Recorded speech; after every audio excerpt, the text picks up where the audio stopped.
So in most normal cases, especially when you've already got L3 sort of taking the base, really you're only considering A and B. A by itself is a relatively strong move. If the white connects, normally the exchange is even, but because black is on L3, this is very good for black. White could, in theory, try something like this to try to over-concentrate black. Maybe if black goes back, white can settle the shape, something like this. Um, but it's not entirely clear what the best way forward for white will be. If white plays something like this, then white's getting some shape weakness exposed in the middle of the board. Black can press at 7 later in the future or now. And white's not particularly getting a lot out of the stones on the bottom side, at least not immediately.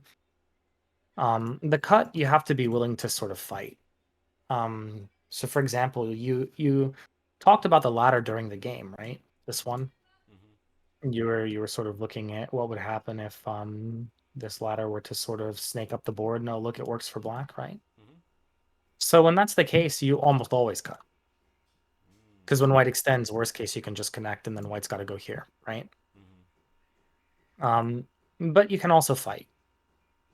And this would be a very common fighting shape in the position, but it's again really reasonable for black because you have A. So if white turns and you jump, it's going to be very difficult for white to move these two stones. And that becomes pretty big for black on the bottom side. Right? In the future, white can think about playing something like 14. White might even consider doing something like this to sort of build the whole area. But this is relatively wide still, right? This whole section of the center white is attempting to develop with that U shape. Whereas black is getting from the corner, you're getting very solid profit there and also very solid territory here. Mm. But something a little bit more tangible. Yeah, this Uh, in, ladder re- looks nice. yeah. In regards to this shape, when you descend, anytime you've got this position, you should always be aware of this cut. This shows up in just about every situation where this shape is possible. So again, for example, imagine we have this situation, right? Hmm. Well, notice what we have. Where does black go next? Mm. Yeah, it A, takes the cut. Yeah. right? Hmm. And if we look at the star point Josekis that happened today, right? You get a position like this, and when this happens and black extends, right? Hmm. White pushes and we get this sort of Joseki variation. Lo and behold, what do we have? Right? Hmm. Same exact position. The same exact cut, right? So you always want to be conscious of the cut in that shape. So very often to avoid the cut, you can play this one. Mm. This will forfeit the exchange 2 for 3, but this is a good exchange for black. And maybe it's helpful for white if h2 is going to be useful to make eye space. So kind of mutually helping. Black gets a good shape and white gets a good shape, but you can protect the cut that way, or you can protect the cut directly. But allowing the e3 cut like this makes it already much harder to attack the white stones, Hmm. which in turn is kind of reducing the efficiency of your move at A. Right.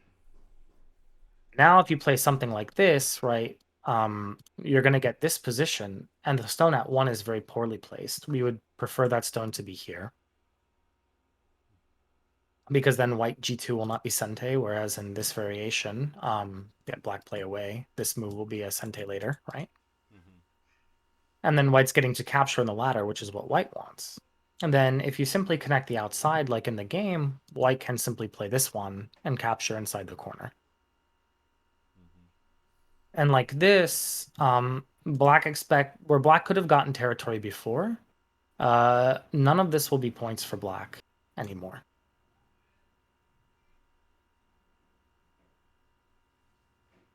So that's about 24 points worth of area that you are hoping to compensate with your outside position. This exchange was not needed. Oftentimes in the future, you'll exchange 1 if the shape ever arises. You could play this, but you don't need to do all of this now. Mm. Um, More likely, you could push on top of white and aim for the Hane, or you could simply Tanuki. You could play on the right side. You could develop your position. something like this, maybe attach now, see what white wants to do. Right, if we get into this variation, kind of like the bottom left, then black is perfectly fine playing this way. And then from now, black can jump. And if white goes to make the series of pushing exchanges, white is hurting himself. Right now, your two stones here at N18, O18 are starting to do work again. This would be a relatively nice result for black. And if white ever tries to come in to attack the group, you've always got these as sort of like a fallback method to strengthen before counterattacking white, right? Okay. Yeah. So these are kind of invisible exchanges. You don't need to spend them now. But okay, you did. Oh, ignore that. Ignore that also. I'm learning some stuff, so those are lessons for other things that I'm studying. Um, so C12, this is making some degree of sense, right? You want white to come in here so you can attack white. But realistically, when I see this move, it tells me that your plan when white breaks the left is that you want to break the corner. I think a better way to handle the left is probably to attach and give the choice to white, whether white's going to hane this way or whether white's going to hane this way. It's just a more direct method. Okay. Yeah, Okay, I like that attack. this is a probe. That was fine. White comes in now. No matter what, white's going to sort of have a sente at A or B. Um, so having any real meaningful like lethal attack against C10 is probably out of the window already. Um, and so the left side becomes kind of small in terms of territory. Maybe it's better at this point for black to go in. I'm not really sure what the best way for black would be. If it's something like this, then maybe it's possible black can escape, right? Mm-hmm. Make this If you more can do difficult. right, if you can do something like the scorpion, let's say white is passive about it, right? And this group gets very thick, then this stone is kind of prompted to live now. Why is it showing up with a B and not an A? OGS is so weird. And if white is ignorant, right, then this becomes really big for you. But in general, you have a thickness. So even if white does save like this, I don't think black really particularly cares about it. The left side wasn't so valuable from that point anyway. So as long as black isn't going to fall under severe attack, then I don't think black needs to worry so much about white playing extra stones on the left side, provided black is strong. Mm. So it Mm, was at this point, I think, where the computer said white had like a 90% chance of winning. I think it was around here. So yeah. the opening mistakes are so big. So I don't know. I'll ask for a recap on them, but yeah, I would love to see what caused me to already start losing at move 40. I have an Yeah, I idea. think it's Obviously, you went over it, but yeah. it's a combination of A, B, and C, right? Just this one being much better placed with the cut and the extend Mm-hmm. against the position rather than this one because you're not planning to invade, right? Mm-hmm. And then the next big mistake I think was the Satari exchange. Atari is almost always a bad exchange. With this, you help white, but you leave two weaknesses. Mm-hmm. Um, so this is sort of classic bad shape example for black. You should be thinking about A and B to fix your shape here instead of helping white for free. And then I think not being conscientious of the cut a day and playing a shape that allows white to use his newfound strength effectively is really what sets white up with the advantage in this position. Yeah, this was big. I think the computer said the combination of F2 and E5 was -11 and late -19. So Mm, yeah, so here you can probably turn. And I think again this is going to give white this, right? But now the stone at 1 is somewhat efficient because you can trade with 5. mm, You give a decent shape to white on the outside, but then you can break it later with something like this, or you can expand something like this. For now, it seems like a relatively easy position. Maybe you push one more time and then attach and ask white, where's white going next? mm, But like this, by having 5, you strengthen A, which is going to in turn remove the invasions around 1. So it's a really good exchange for black on the bottom. You're making points. That's the next big difference, right? Because before, we couldn't really count any of this as territory. But now it's starting to look like most of this will become points. Maybe not these, right? So that's already a huge difference. And then you might even be able to expect some territory here in the future, which could be nice also. And you stick white with the hard choice. Does white use the influence and try to make this Hane work? Or does white play this one and simply go into a position like this where black is going to get a strong shape in the center and white's going to have to figure it out? Leave him with a dilemma. Instead, what ended up happening was you left yourself with a dilemma, right? You Mm-hmm. created the influence here, but you have to prove its value, right? And the big problem is your influence isn't facing anything weak, it's facing a relatively strong and settled white stone. Uh, on the contrary, white got very thick, and when white is very thick nearby, this black group is not the safest thing on the planet. Right? You can imagine a world in the future where white's invasion at 1 could be very annoying to deal with.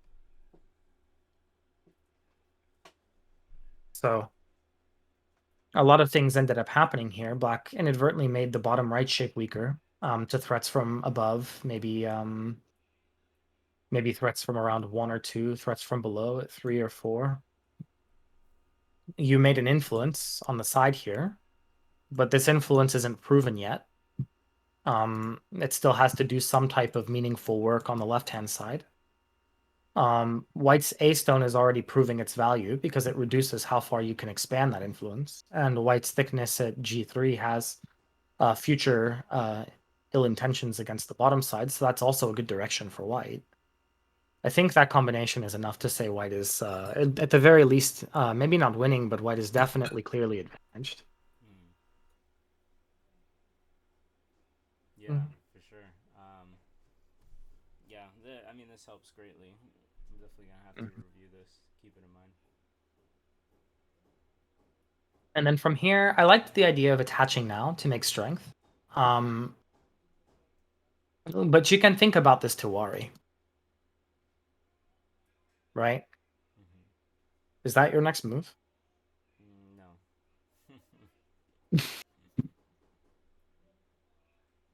Right, so it still shows that the most efficient way was just to slap a stone on top first. Because if white avoids the fight here, you can just connect. And all of a sudden, your left side position is very stable, right? Mm-hmm. Like if white ever plays something inside, Hane is a very nice exchange for you. Even white continues building the top side, you don't care. You've got access from below, right? You can play the Weasley type of pushing and jumping in later moves.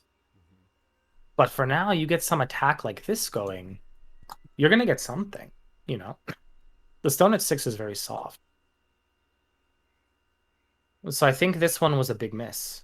Um, these exchanges are fine. They're exchanges. I think white had the right idea to break this here. Excuse me. I would say in this position, playing 1 is probably the better shape. If white ever exchanges this, black is happy to see this exchange.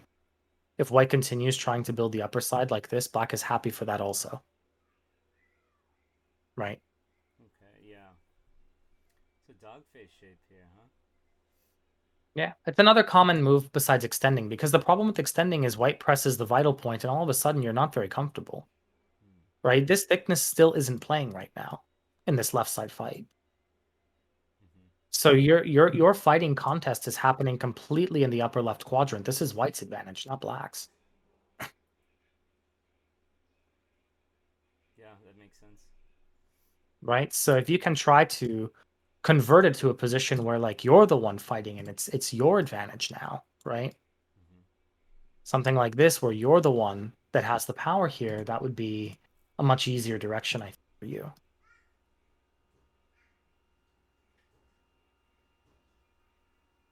I think at this point it's very hard already. You have to be more aggressive. Mm. This type of move is just too soft.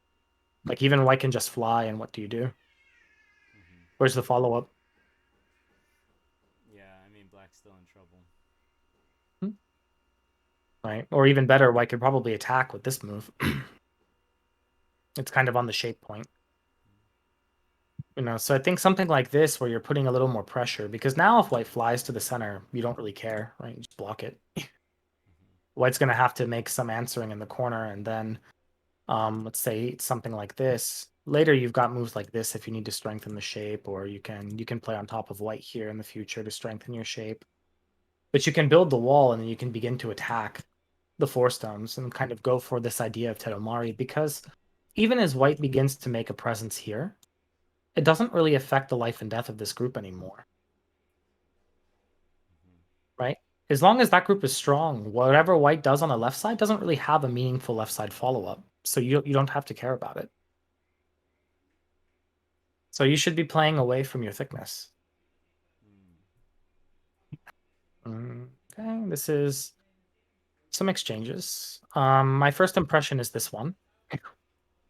This shape seems fairly thick. White's going to need to spend a move to save, because if white doesn't, if white continues to build the territory, then from this position, black is the one that's attacking, and black is attacking very well here. So I think white will have to save, and black might still be able to make this exchange also, just to get it on the board. And then from this position, you can think about moves like A in the future. You can think about the attachment at B, the diagonal at C, the push at D. You have many ways to break the top side in this shape. But like this, you're very strong. It's very hard for white to attack, and there's not really a clear follow-up against you either, Mm. Yeah, I right? like this F12 move. It's doing more than one thing. Yeah. Compared to this shape, where white is getting free help on the top side and you still have a weakness at A. Mm. Yeah, that So vital you point was huge, obviously in the late game. Yeah, it's like a half move of help versus if you just play the vital point directly, it's a full move of help, right? Mm. Mm-hmm. And it's much more important because now your thickness contributes, because the fighting is happening here now, where your thickness can actually play this game, right? Mm-hmm. Uh, okay, so white jumped out. This is fine. Black jumped out. This is fine. You jumped out again. That's a bit slow. Um, you want to be more active if you can help it. Is there a better move? I think my first impression here is just to Kosumi.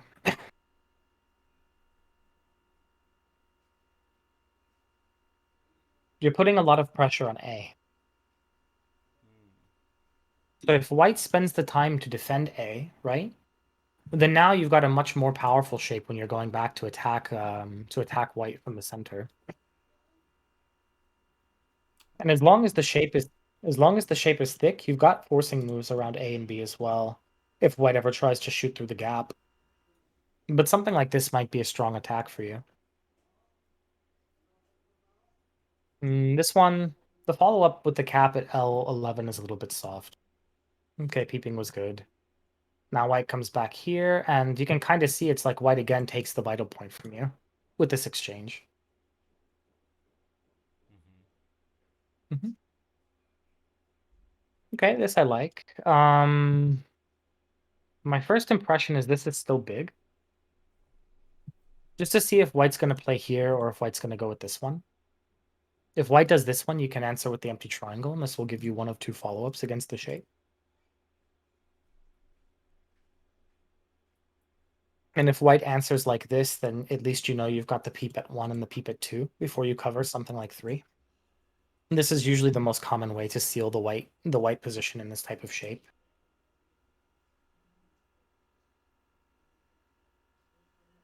The reason being is because when white plays like this, there's a nice double hane, or you can simply connect. And when white jumps, you can get ahead with this move at 9. So kind of common shape for this type of surround. Okay, you sealed, white leaned. This exchange is not so great. I would think you can either just extend back or you can bump forward and hane. If you play like this, you sort of remove the white base, right? Yeah, yeah, yeah. This actually looks really good.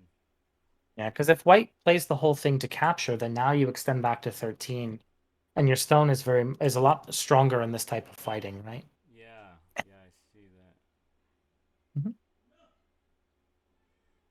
Even though this move is completely counterintuitive, it's not such an easy move to think about. But this one, if you have to defend, it's like you extended and then white got to play, and then you decided to make the turn at d7 and gote, Mm. right? Like you can have the same shape, but this stone isn't really necessary. I So you see. kind of have a wasted move in the exchange here. Yeah, you got squeezed. Was it worth pushing the squeeze or just taking the influence with M10? I think if you take M10, white will just capture. And then after this, there's not really a good follow anymore. Okay. At least by allowing the squeeze to happen, you have a fighting chance, right? You make a target. Yeah, yeah. But this was too much. This is an overhang. The problem with this is that this is not alive. This is also not alive. Yeah. Um, the relationship that the grape has to L3 is very thin, and now you're introducing a fourth problem that's not connected to anything. Yeah, well, black has two weak groups and white only has one, right? That's usually a problem. Yeah, so here, like, white can turn, that's a normal move. White can play the diagonal, that's another normal move here. White can jump, that's another normal move here. And I'm not really sure what Q8 is attempting to accomplish, to be honest. Yeah, I mean, I Like, was trying to split, but yeah, I see what you mean. like if there was something here or something like this that was meaningful, then maybe. Like Hmm. if this was going to be a guaranteed variation where black was just going to get to connect everything nice and smooth and there were going to be no issues and everything was hunky dory, I might think that this is playable. But Hmm. I don't think white's going to be that submissive. So, so my question, I guess, is so just before black plays that move, the Mhm. Q8, yeah. At what point, what should I do? Like, cause I feel like this is when I assess the board, right? Mhm. White has more territory than black, and if black kills something, maybe I can swing the game. But at this point, it looks tough. So that's why I Yeah. tried killing something. But is there just Right. nothing black can do? You know what I mean? Like It's how? just too hard, I think. I think if you want to make something like Q8 work, exchange this first Mm-hmm. to make R6 a little bit easier for you to play. Mm, But in general, you need to play moves that are gaining moves also. You know, ideally you don't want to overplay too much. You want to try to spend the early part of the middle game trying to catch up by making exchanges that are territory proficient for you. mm. So like for example, this knight's move. Okay. If this has the potential to gain something here, then it's already better than the move you played. Okay. Yeah, yeah. Yeah. This Because is there's no relative territorial value with this. yeah. This was the part I was trying to analyze. Like, should I play P11? Should I make a knight's move? Should I keep the P11 condition? is also fine. Yeah. Just something that's going to give you some type of benefit territorially because you're behind on points, right? Right. Yeah. Like later you're looking at playing moves around A, the peep at B, the slide at C. You've got these options against white in the center because he hasn't invested the last move necessary to connect to the group on the bottom or to live. Mm-hmm. So there's some potential there. Whether white's going to die or not, that's a different story, but there's something you can do. Mm-hmm. But you're behind on points, so you want to try to get good exchanges, moves that are good moves that help your weaknesses and make territory, and then with your strength try to find the weaknesses that you can exploit. Unless your opponent happens to be perfect, which no real human player should be, they're going to make mistakes, Mm-hmm. right? If we assume that this opponent was a one don, like we thought he was during the game, um, then you can be expecting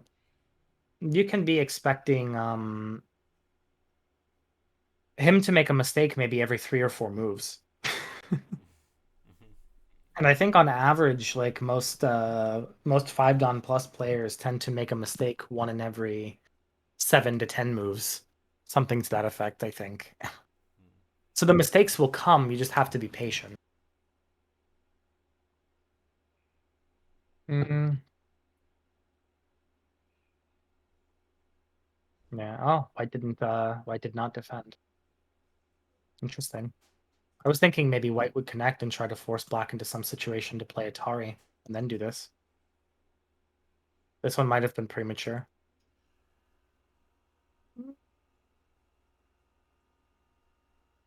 Oh, that's a G. Okay, so here you're able to connect under. You got some benefit, Mm-hmm. some gain, but this move is painful. Again, it's sort of taking advantage of the fact that you gave white that thickness, right? Yeah. because now your weak points on the second line are completely vulnerable to attack above and below. Um, and it's very hard to defend everything, right? Hmm. You play here, and then white can just take, and then all of a sudden the capture is also Sente. You have to save the grape, and now white has a free hand. Okay, white attack the base again. That's fine. Push, that's fine. Peep, that's fine. And then turn, huge. Yeah, so at this point, white made a compromise on the right side and gave back territory to you. That's pretty high level. And in exchange for giving up the territory, he took away your biggest endgame. Mm. At this point, I think black can. Yeah, yeah. I think he gets E7 really soon, and then that's when I kind of knew it was over. But Yeah, because here, with the descent, you capture the four stones, and then he takes Sente. hmm I saw that. hmm and so Yeah, that's also very, very, very sharp to just not connect in Gote like this. mm. Because the connection would be Gote and then black can fly, right? Yeah, that was the plan. Yeah. But this one, I think maybe you still have to fly. But now, if you fly, the if the cut is working, it can be painful and ouch. Yeah. It's a very, very sharp descent. Hard to see these in fast games. Hmm. Yeah, at Uh, this point, this is all just futile. When he hit this yeah, middle yeah. point, was there anything I could do here? I couldn't see a way Uh, to this stop the cut. this is probably the best bet that you have. Because this is the one that fixes all the cutting points simultaneously and gives you a follow-up. Okay. Because you have the Hane on either side, and now neither cut works. Like this, if white just takes the base, then maybe you can enact some plan to hopefully take the position. But I think it's hard. White can just play four, and how do you cut? I see. Yeah, I missed this actually. This G14. I But mean, I read it oh, out a few times, but I just missed that it saved the both cutting points. yeah, like this, you can get at least some small reduction. Mm. Which is not a horrible result, but even like this, what does the AI say? Like you're behind by 25 points. Mm-hmm. That's still fairly hard for you to come back from. Especially since, like I said, you can't really kill white in the center, because the minute you try to break the eye now, white can just play h6. White's in me eye to be alive, and if you break the h6 point, then white can just connect. And now you can't stop it. You can't. Right, so that's already hard. This is another really sharp move, actually. These are the moves that make me jealous. All right, Raven. Well, I do appreciate this. I guess what I want to ask, and I kind of have an idea already, is like, let's say if I could only take one thing from this game, like, I think you heard my thoughts throughout the whole game and everything. What would you advise, like, I take away from this? Uh, play away from play away from strength. Um, as far away as possible. Mm-hmm. But other than that, I'm trying to go back to think about your main mistakes in this game. So the Hane on the second line, the Atari exchange, which was just a bad exchange. Really, really evaluate your moves. There's a series of questions you can ask. Why am I thinking about playing this move, and why should my opponent care about it? Mm. And then why is my opponent playing this move, and why should I care about it? Yeah, yeah. Right. Mm-hmm. When you think about these types of exchanges, they don't seem big, but these exchanges by themselves can lose like up to 3 to 5 points. Yeah, Because yeah. the difference of having a weakness versus not having a weakness is huge when you're the strong player. When you're strong, don't fix the weakness. Mm-hmm. Because once white connects, unless you can swallow the whole thing, right, you don't really have anything to work against anymore. Think about this exchange as like, okay, I just made white thick, and I have weaknesses left over. I think the Japanese term for that's amarigatachi. That's not good for you. Mm-hmm. So if you can avoid things like that and just be strong without the exchanges that you don't need to make, I think that will benefit you specifically a lot. Yeah, yeah. This is the one thing that, as I was saying, I think I should take away from this. Because when I look at F5, I tell my students all the time not to Atari in the crosscut, right? And what happens once we do just a few moves, right? It looks like I Atari'd in the crosscut. Yeah, which pretty is much. which is terrible. Mhm. it's Absolutely, right? it's backwards, but yeah, I totally did it, and it's just funny because almost every double digit Q review I see, there's an Atari and a crosscut that's usually bad. So, Yeah. It was Chochi-kun that said it best when he teaches new people how to play Go. He doesn't even teach them about Atari and Capture mm, in the beginning because he thinks Atari is the worst exchange ever. mm. Sorry for all the crosstalk. No, you're But good. but either way, yeah, I appreciate this. Is there anything like that? If somebody watches this on YouTube, should they follow you? Like, you have a Twitch, right? I have a Twitch channel. Yeah, Twitch. What is it? Twitch.tv/, Raven117. Raven spelled Rav3n117.